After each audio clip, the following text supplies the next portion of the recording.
2025 തന്നെയാണ് ഞങ്ങളുടെ അജണ്ട. ഞാൻ ആദ്യം തന്നെ പറഞ്ഞാണ് ലോക്കൽ ബോഡി ജയിക്കുക എന്നുള്ളതിനാണ് ഞങ്ങൾ ഫസ്റ്റ് പ്രയോറിറ്റി.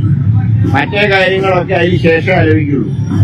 അല്ലാതെ ഇങ്ങനെ വേറൊരു ചർച്ചയും നടക്കുന്നില്ല. ഞങ്ങൾ അതിനെ റെസ്പോണ്ട് ചെയ്യുന്നില്ല. അങ്ങനെ പാർട്ടിക്ക് അങ്ങനെ തോന്നിയിട്ടില്ല.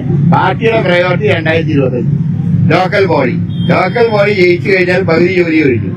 അതുകൊണ്ട് അതിന് തന്നെയാണ് പ്രാധാന്യം കൊടുക്കുന്നത്.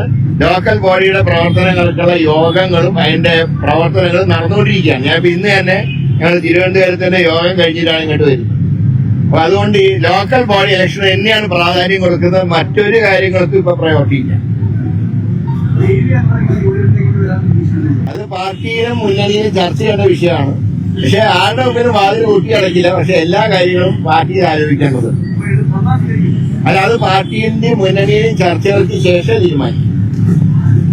അല്ല, പല തരത്തിലും പ്രതിപക്ഷ നേതാവിനെതിരെ പറയുന്നു, രാഹുൽ ഗാന്ധിക്കെതിരെ വളരെ രൂക്ഷമായ വിമർശനം നടന്നു. അതൊക്കെ നിൽക്കുമ്പോൾ അനുബന്ധം സ്വീകരിക്കുന്നതിൽ പാർട്ടി പ്രവർത്തകരിൽ നിന്നൊരു പ്രശ്നമുണ്ടാകാൻ സാധ്യതയില്ലേ? അല്ല, അത് പിണറായിന്റെ കൂടെ നിന്ന കാലത്ത് പിണറായി പറഞ്ഞിട്ട് എനിക്കെതിരായിട്ടും പറഞ്ഞിട്ടുണ്ട്.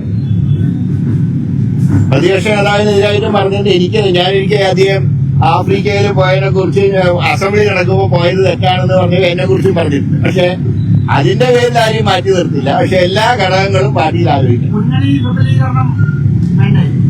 വിപുലീകരണം നടക്കും. അത് മാധ്യമങ്ങളോട് പങ്കുവെച്ചിട്ടല്ലല്ലോ മുന്നണി വികസനം ചർച്ച നടത്തുക. ഇതൊക്കെ ചെറുത് പരസ്യമായിട്ട് പറയേണ്ട സമയത്ത് ഞങ്ങൾ പറയും. അത് എന്താണെന്നല്ല, മുന്നണി വിപുലീകരണത്തിന്റെ ചർച്ചകളുടെ പുരോഗതി എന്താണെന്ന് അങ്ങനെ നടക്കുന്നുണ്ടെങ്കിൽ നിങ്ങൾ അറിയും.